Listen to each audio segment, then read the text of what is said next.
started to lose some vision late primary school, grade 8.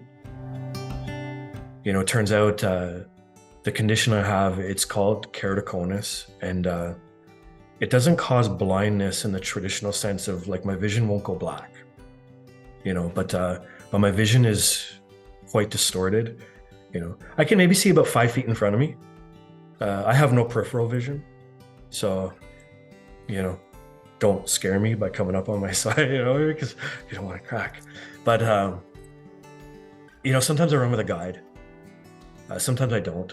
Sometimes what I'll do is I'll end up following a runner that's kind of keeping my pace or that I'm keeping up with, and I'll use them as a visual cue, a visual aid. And sometimes I've had to take my earbud out and I've had to ask someone, "Hey, is the turn coming up?" Because I can't tell.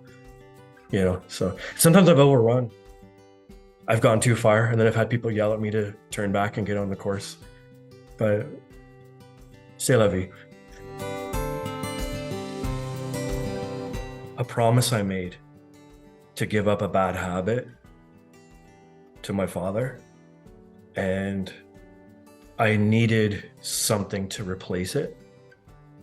And I wanted to get in better shape, and I wanted to make sure that I could do everything that I can to be here for my wife and to be here for my family for the long term. Quitting smoking was the right thing to do, and running took its place. And I love it. It's a part of me now. The Disney Marathon. It was my first marathon. Right after that event, I registered for the Ottawa Marathon race weekend in May of 2016. Around the 10th kilometer, I think it was, I tripped in a pothole, and I sustained a pretty bad leg injury. I broke my tibia.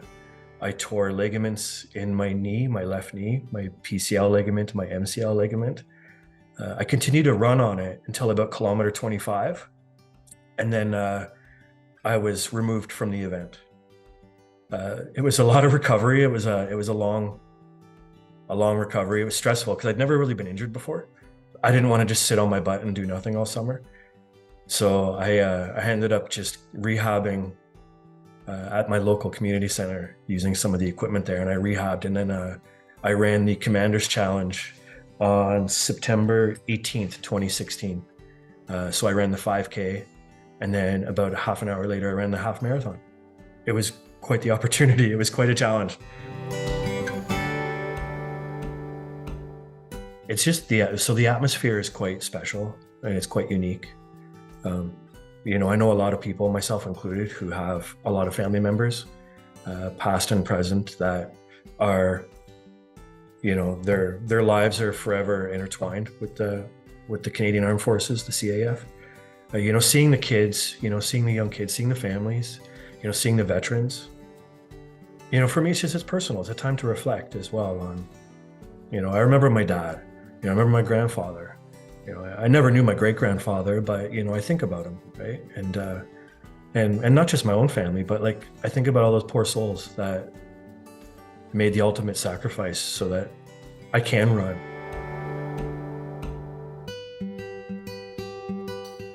You look at them and you know what they were used for, right? Like the purpose of them.